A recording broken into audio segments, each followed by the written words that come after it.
lesson is going to be on separating the cake, or terms torting the cake, and filling the cake. I'm going to show you some little tricks that you can use along the way that's going to make it a whole lot easier. In fact, I want to show you a couple different ways that you can even tort or cut your cake or layer it. Okay, so I have my cake. First thing I need to do though is put it on something, because I don't want to put it on a plate and I have no way to carry it if I ice it. So what I want to do is first get a cake board. Cake boards come in round or square. This is considered a cake board. It's a thicker board. It has foil on top, so it is grease resistant. If you do decide to use something along the lines of just a paper disc, you need to make sure you wrap it, or the oils and things from your icing are going to seep into here, and then your really pretty cake is going to be ugly on a cake board. Okay? So when you're choosing your cake board, you want to make sure it's at least 2 to 4 inches larger, because that way there, when you go to put your cake on the board, you have room. Also, another tip is, because this is my 7 by 3 inch cake, and this is a 10-inch cake board. I also make sure the box that you get, if you're going to put it in a box for transporting it, make sure that your box is the same size as your cake board. It's going to sit nice and snug, and that way there your cake's not going to ship. So those are just some important tips when you decide to start icing your cake. What are you going to put it on? Okay, so I've had my icing here, and remember, this is the thin consistency icing. I'm going to take a little bit of my icing and I'm going to put it on my cake board. And the reason why I'm doing that is because when I put my cake on my cake board, I don't want it to slide. Because I'm going to show you a couple different ways on how to tort the cake. One of the things is, if you're going to use the cake leveler, you want to make sure it's wide enough to fit across your cake board. If not, they do have longer ones, and I would recommend getting one of those if you're not going to do it the traditional way with a knife. So because this will go ahead and go through there, I'm able to show you both applications with just my cake board. Now, if this was a really big cake, I couldn't just obviously pick it up and put it on there. Because I have the pudding in the mix, it does make it a little bit easier to work with. Okay. Also, we're going to flip our cake over, because, and that's why it's nice to have these little guys for demonstrations, is the bottom is going to become the top, because it's a nice flat surface. Okay, so the first thing I want to do is go ahead and put it on the cake board. If this was a large cake, I would take my cake board and I would put it like this, and then I could even, if it's even a larger cake, I could put a board underneath here. And then what I'm going to do, because you don't want to stress your cake, you don't want it to start cracking, I'm going to flip it over, and then there I have my cake. Now, the top is on the bottom and the bottom's on the top, and if you need to, you can come in here and kind of turn it. I have more than enough room now. After we learn how to decorate and put fancy borders on your cake, you'll be able to carry it around and not mess it up. Okay, so now we have our cake on our board. Now we're getting ready to cut it. A couple different ways I want to show you how to cut a cake.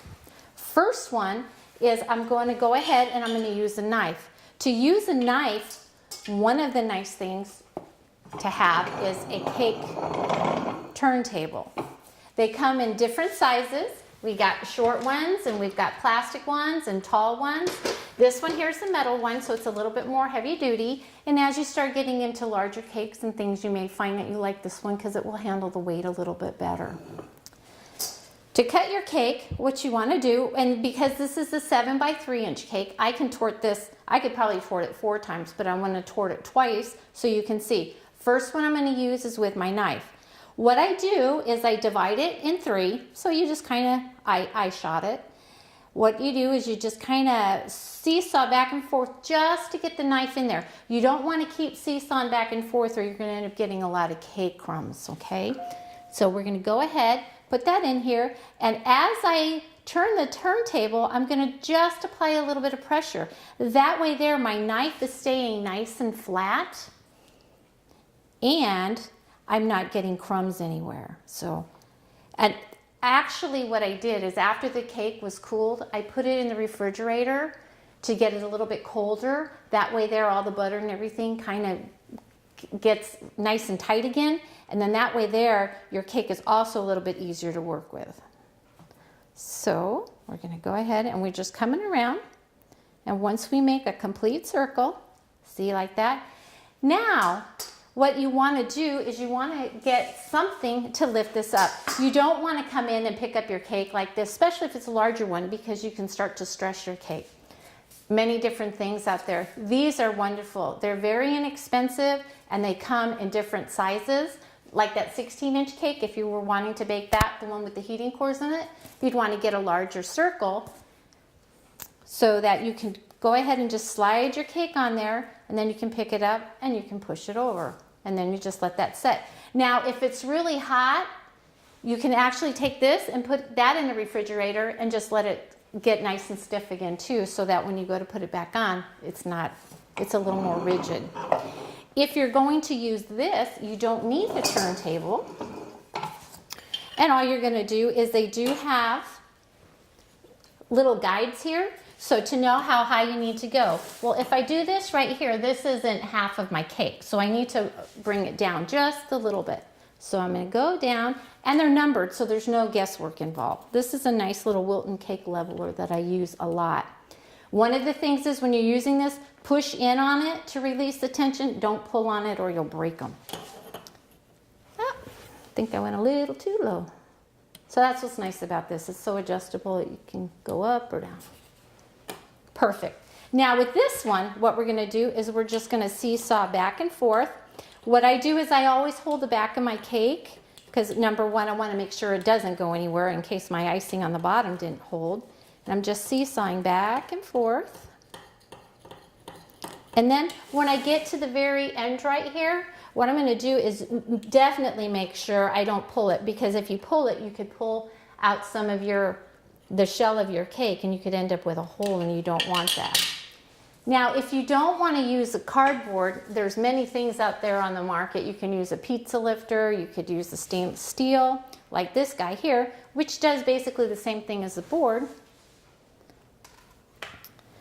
But that's just a different way. So two different ways to cut a cake. If you want to cut it with a knife, I always use a turntable. And remember, don't seesaw, just let it glide in there. If you want to use the leveler, just make sure it clears your board, and then just go ahead and cut your cake. Make sure your icing's on the bottom of the cake so that your cake doesn't start to slide. So look at already, cake leveler and a knife and a turntable. Okay, next thing I want to do is now I want to fill the cake. What I'm going to do is I'm going to fill it with, we sell a lot of fillings at ABC. I'm going to fill it with the strawberry and a pineapple. So we're going to have two different levels there. If you want to fill your cake with pudding, or if you want to, whatever you want to fill your cake with, you can even kind of melt a little bit of ice cream and you can put that in there. So however, whatever your favorite recipe or filling is.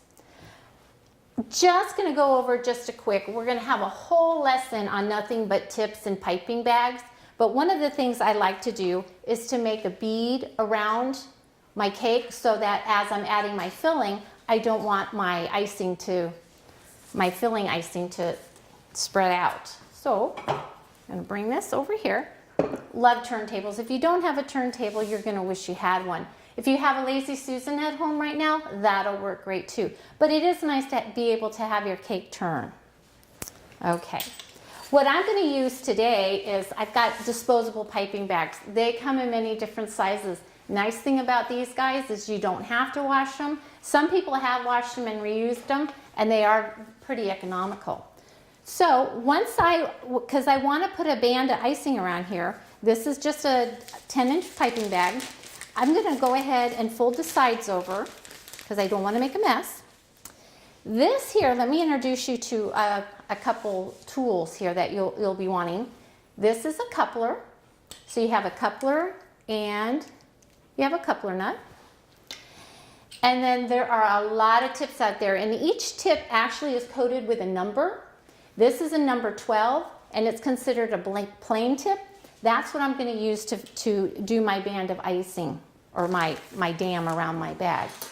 So what I'm going to do is I'm going to take my coupler and I'm going to put it in my bag, and then you can do one of two things. You can either take your coupler nut and just kind of seesaw it back and forth a little bit, and then when you push it down, you'll have kind of these little witness marks to tell you where you need to cut it.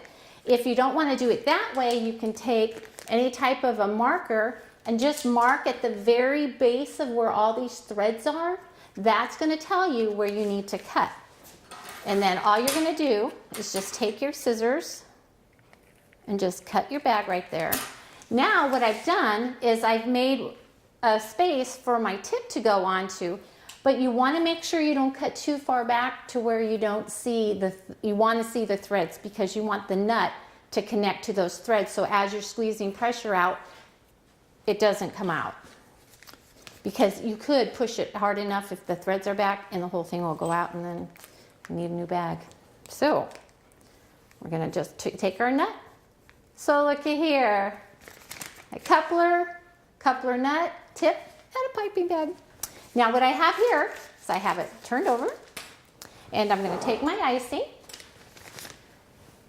and what I do is when I'm filling my icing bag, I fill it from one side, and I just rest my hand over here. That way there I can clean my spatula all the time.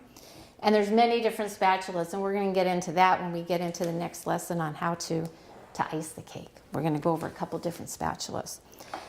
I don't usually ever fill my bag over halfway full. One of the reasons is I don't want to overstress my hands. So I'm going to go ahead and pull this up, bring it down. My bag's about half full.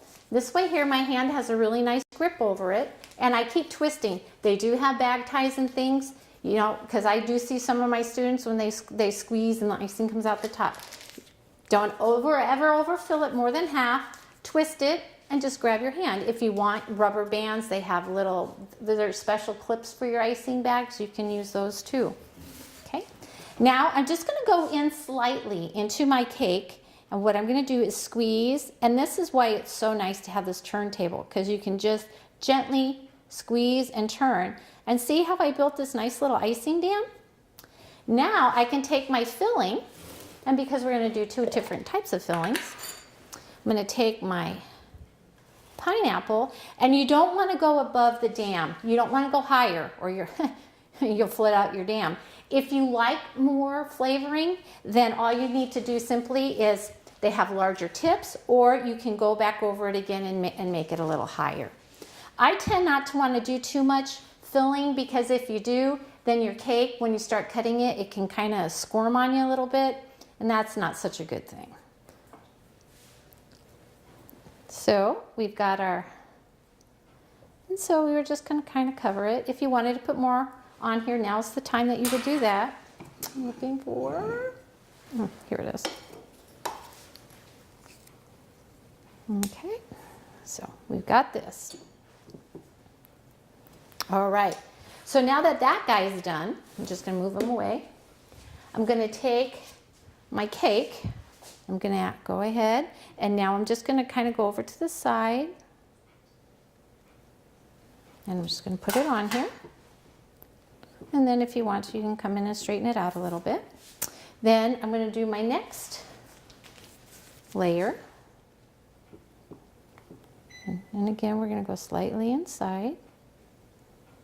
Okay. Then we're going to do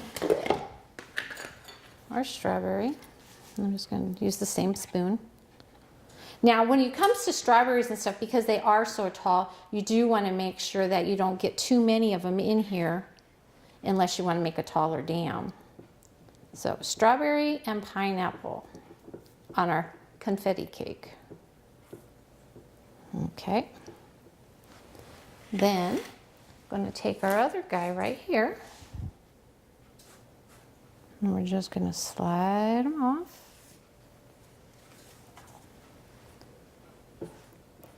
Now that we have our cake that's torted and filled with our filling on our cake board, we're going to get ready for lesson 4, which is icing the cake. Thank you for watching, and see you soon.